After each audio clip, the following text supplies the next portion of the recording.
what motivates me is providing a structural benefit to our industry long term. And if we force these things and we do them too quickly and we just have fire sales and we lost leader talent and we do all this stuff and we just try and do it based on what's good for the P&L, then we'll just compound the branding issue that already exists, because that's what everyone's tried to do before and it doesn't work. I know I've failed that way myself. Hey guys, welcome to another episode of the Build Insite Podcast. Today we're joined by Ryan Gazzard, the founding director of My Virtual Team. My Virtual Team are redefining how residential construction businesses build and scale teams using offshore staff. You might hear of a VA, which is a virtual admin, but let's listen to how My Virtual Admin are raising the bar for builders in the residential industry. Let's go. And we see that as critical, Luke, because otherwise we're just another recruitment company. Sure. You know, this is about, you know, we see an opportunity for 5,000 to 10,000 people that we could be bringing into our industry over the next 5 years. We actually need 105,000 people is what's published. You know, we think we could bring 5,000 to 10,000 people. We're also doing this in partnership with, the agencies offshore to make sure that we've got really good collaboration across the borders, because we want to be integrated in with their universities. We want to be seeing in the future the opportunity where their architecture course is gifted the opportunity to also do a final module on Australia and Australian conditions, so that when they're coming out of university, they can tick that box and they can go into our pool. And what we see Build IQ, which is our education bit, what we see that being in the future is when when someone comes to us from the industry and says, we want 10 designers, we don't go on seek.com and place an ad and hope for the best. We go into our talent base that we've already nurtured and put through our education platform, and we just tap them on their shoulder and say, righto, lads, it's your opportunity. And we place them properly into the business that we're partnering with. I think it's important too, Ryan. There's probably a mindset with builders that is in the now. Like, I need this now, but I haven't maybe got the funds there. I'm not sure how to go about covering that extra wage or hire. And I think realistically, we do say that you should be quoting to where you see your business at the end of that project, and plan for these things. But it'd be great, mate, to know what the sort of hiring and vetting process is as well for the get-go with your clients. Sure. So it all starts with a conversation. So, we're not always going to be the right fit for everyone, but we also believe that most people have a lot of misconceptions around the industry. So it always starts with someone engaging with us to just understand more about how we can serve them. From that stage, let's just say hypothetically someone has an immediate requirement for an estimator. We go through a discovery phase where we really understand the specifics of what they're looking for, which gets documented. We create a position description for that role. We then engage with the Philippines through all of our channels to try and procure a suite of candidates that we believe meets the caliber that we're looking for. We then put them through our own phase one of our education piece, which is really about making sure that they have got baseline understanding of some of the soft skill points that you raised before, Dean, about the differences between America and Australia. And we then at that point, we put forward between 1 and 3 applicants that we believe have satisfied our criteria as someone that we would employ. And then it's up to the business ultimately on who they choose as the right candidate for them. We just make sure that there's really good visibility and structure and governance around the people that we're putting forward. We believe they're fit for purpose, both culturally and also technically. and then leave the business to make a final decision on who they believe is the right applicant. From that point, we obviously then go through a process of getting agreements in place. There are a varying degree in how this employment of record gets done. There are a lot of people that run the gauntlet by effectively just freelancing. That's not the space we operate in. We are effectively working under the Philippine law, just like we have to in Australia when it comes to the laws around employing people. These people pay taxes, they get benefits, they get all of the minimum requirements that you would expect we would get in Australia. We are not going down the alternative model, which we know exists, but it flies in the face of what we're trying to achieve here, which is about long-term partnerships and long-term good recruitment outcomes. Freelance model might get you a cheap, quicker outcome. They're very transient. And at the end of the day, the reality is that those people had no real commitment to you. They're generally working for multiple people, and that is just not the model that we want to do. We want to make sure that we're creating, engagements between the employee over in the Philippines and the business here in Australia, that they're going forward based on the right foundation. And so those applicants get employed, and then we work through a process of onboarding. And we take a lot of that on board for ourselves, for the client, because we recognize that they're busy trying to run their building company. So we do a lot of the onboarding to get them, up to speed to a point. And then we've also helped coach our business on how to complete the balance of that onboarding to really make sure that this person is given the best opportunity of integrating. And that's critical for retention for both parties. The relationship has to be brought together. The person has to feel like they're part of the team.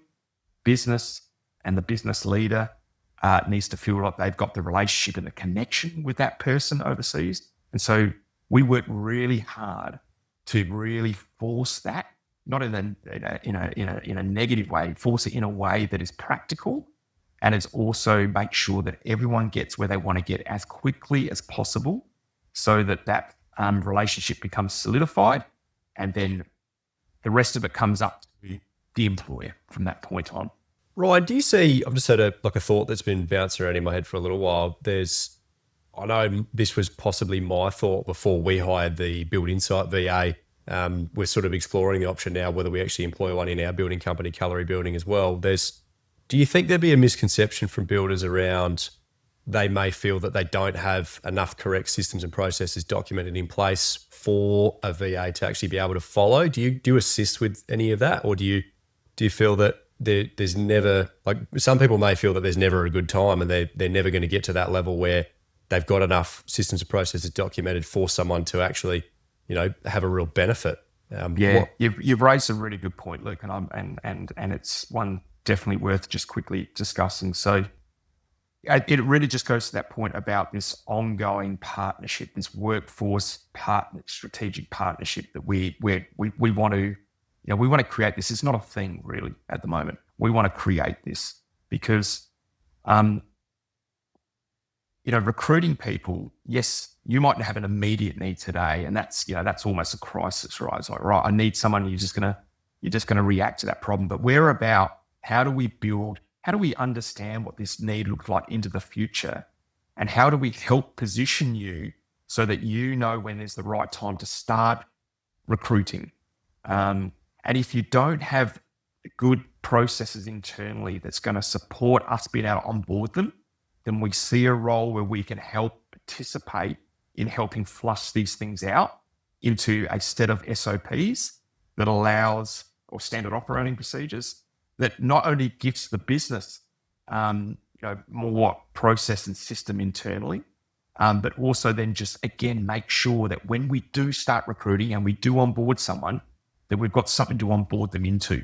because again, we will largely fail if we don't get that cohesiveness that comes together as quickly as possible. So it's not part of the recruitment process, but we see it as part of the ongoing process in getting businesses ready to start looking at then offshoring. So it's a journey, right? It's not like a switch. It's about working together to build those capabilities to make sure that when the time is right, it'll all come together and everyone will get a great outcome. Dino, so I rocked up to site last week, got scratch bench tops, paint all over the windows. Let me guess, Lukey. No goop? No goop. And now we're spending big bucks trying to fix it. Mate, Goop Guys roll on a thick, peelable protective coating that saves your surfaces. And your budget. And your sanity, Lukey. Seriously, check them out. goopguys.com.au. Protect your job from the start. Yeah, it's not just that quick fix, it is the ongoing support. That's correct. That's definitely pleasing to hear, mate, because there's probably a lot of people that have that misconception and thinking that they don't have enough systemization in place to bring someone on board. So spot on. And I think that's what gives us the point of difference, is that we've got enough experience that we can help mentor them on helping build those capabilities within their organization, because both myself and Graham have come from doing exactly the same thing, just in much larger business. And once we've ticked that box, then it's like, if someone said to me right now that wasn't ready, can I recruit someone? I would probably caution them that we need to do these things first and then we'll be ready, because otherwise the brand, our brand, my own personal brand, they all get tarnished when everyone gets a really shitty outcome. And to me, these are legacy things that I'm working on today. This is not, they don't have to be the biggest company making the most money from day one. That's not actually what motivates me. What motivates me is providing a structural benefit to our industry long term. And if we force these things and we do them too quickly and we just have fire sales and we lost leader talent and we do all this stuff and we just try and do it based on what's good for the P&L, then we'll just compound the branding issue that already exists, because that's what everyone's tried to do before and it doesn't work. I know I've failed that way myself.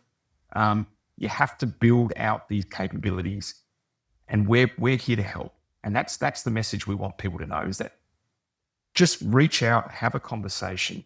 This isn't about us selling you something if you're not ready for it. This is about start to open up your eyes and your mind to a potential opportunity that you might not have exhausted before, and then understanding how we can help smooth that process out so that it helps get you where you want to be long term within your construction business. Ryan, do you see a new norm in the future, mate, that residential building companies have a higher take-up of virtual staff? I would certainly like to think so, because I think that across many other sectors, this isn't new. You look at the tech space out of North America as an example. A lot of at the health sector in America, out of the Philippines, this is not new in that people have been outsourcing things for a long time. We think this is really new, though, in relation to a specialized offshoring capability that not only finds talent and the right talent, but puts the governance and the education to help make sure that when we place people, they provide the greatest amount of impact locally. Do I think that this will continue to grow? I think we're in a dire state at the moment where there is not enough workforce capability to support the need. And I don't see that that's going to reverse itself in the next 10 years. I think that we're just starting to open tech colleges again. We're just starting to do a lot of things, and that's all really positive. But the reality is there's an enormous depression of workforce requirements or talent that is in the industry that we need. And I think that there is also the potential to look outside of Australia where we can fill that void. And that's the role that we want to help play within the industry. So, mate, we've had, I think there's an incredible amount of listeners at the moment that are sort of almost a bit baffled at the moment, as I am as well. The insights that you provided so far is absolutely incredible. I guess predictions moving forward into the future, then how do you see the evolution of the hybrid teams in construction over the next 5 to 10 years? I think that people will start to realise that that is an opportunity that hasn't been tapped yet. I think that they'll realize that as they're looking around and finding it even harder and harder to find people, that they will become more and more open-minded. But I think in part, my virtual team wants to play a role in helping gift and educate people. Get rid of all of the dogma that exists. Get rid of all of the all of the bad behaviors that exist in this industry, and have a refreshing new conversation. And I think that as more and more people get outcomes and good outcomes, you've shared yourself some great outcomes you've had in your own business, which is great to hear. And there's lots of other people like that. But I think that the more we start to normalize this conversation, the more and more I think people will become comfortable with it. And then the more people that get results like yourself, which we really want to make sure is what happens. We want to see less of the bad results, more of the good results that are occurring. And the more that happens in a time when we need people more than ever, I think that we will see a huge spike over the next few years. But it's a confidence. You both have got a bit more confidence than what you might have had a few years ago. And you're probably more open-minded to do it on the back of the fact that you've seen a good outcome. The more people that you share that with, the more people that we share that with, the more that this becomes normalized, the less that it becomes, less that it becomes like a foreign conversation. I think that we've got half a chance of really helping the industry move forward. And that's the role that I'm really looking forward to getting involved in supporting the industry moving forward. I was going to say, mate, we should maybe get this on a podcast or something. It's look, I honestly think though, I know our clients across the board are probably more at ease when they engage us in pre-construction, knowing that we've got a bit of power behind us with some admin and so forth. And a lot of the bad stories come from bad communication because everyone's time poor and can't keep up. So that's a really good point. Yeah, it's really a good one to add. But look, Ryan, mate, we're almost out of time, but we do have a little quickfire segment, mate, to finish off with our guests. And look, we don't have the best record at keeping these quickfire quick, so we'll see how we go. But look, mate, we've more come from the angle here with Ryan's insider tips. So might kick off, mate. We've got 4 quick ones, and we'll put you under the pump for a minute. But first one, mate, you ready? Yes. Biggest mistake builders make when trying to outsource? Get attracted to the advert that says labour from $7 an hour. Number one underrated offshore role that every builder should consider. Look, I think they're called virtual assistants, but that's quite a generic term. But to your point, Dean, most building companies in pre-construction don't make money. Pre-construction loses money. So your ability to find a more cost-effective medium to be able to provide extra resources through pre-construction means that you can up the productivity and the service offering. And I think that's a huge opportunity. I love that, mate. That's grouse. All right, favorite tool or tech for managing remote teams? So we use a particular AI piece called Top Talent, which is a recruitment piece, an onboarding capability. It's relatively new, but the technology around AI nowadays is absolutely amazing. Awesome, mate. Last one. This is actually a really very interesting question. Best piece of business advice Ryan has ever received? Don't start growing your business till you know your numbers. Fantastic. Super important. That was a fantastic chat, mate. I think we can keep going, and we nearly unraveled another topic there with AI. Maybe we'll get you back on soon and keep going through that. Definitely. Fantastic. Ryan, anyone sitting on the fence or maybe thinking about reaching out to yourself to give my virtual team a go, what's the easiest way that people can find you? Either through our website or our socials. Off the top of my head, your website is myvirtualteam.au. Correct. Yep. Awesome. Well, thanks very much for your time, mate. I really appreciate you coming on. Definitely interested to get you back on another day and chat more about your business development experience as well. But for now, my virtual team, I reckon I'll be reaching out to you very soon, mate, to have a bit more of a chat about your what you offer and try and get one on board for us as well. So, but that wraps us up again, mate. Thanks again for coming in, guys. If you've enjoyed the episode, please head over to www.buildinsight.com.au. Insight is INSITE. Over there, you can find previous podcast episodes, links to all of our socials and YouTube. Thanks for listening, guys. Hope you enjoyed the episode. We'll catch you on the next one. Without the support of our sponsors, Build Insite wouldn't be possible to bring to you on a weekly basis. So thanks to Wonderbuild, Goop Guys, Calorie Building, and Backman Builders for being such a big support to Build Insight. See you next week. Let's cue the disclaimer. I need to let you know that myself and the Build Insight team are in no way, shape or form qualified to give you personal or specific business advice. We strongly encourage you seek out the use of professionals for products or when you are making personal or business decisions. Everything discussed during the Build Insight podcast is our own and the guest opinion and personal experience and is of a general nature only. Hope you enjoyed the episode. Catch you on the next one.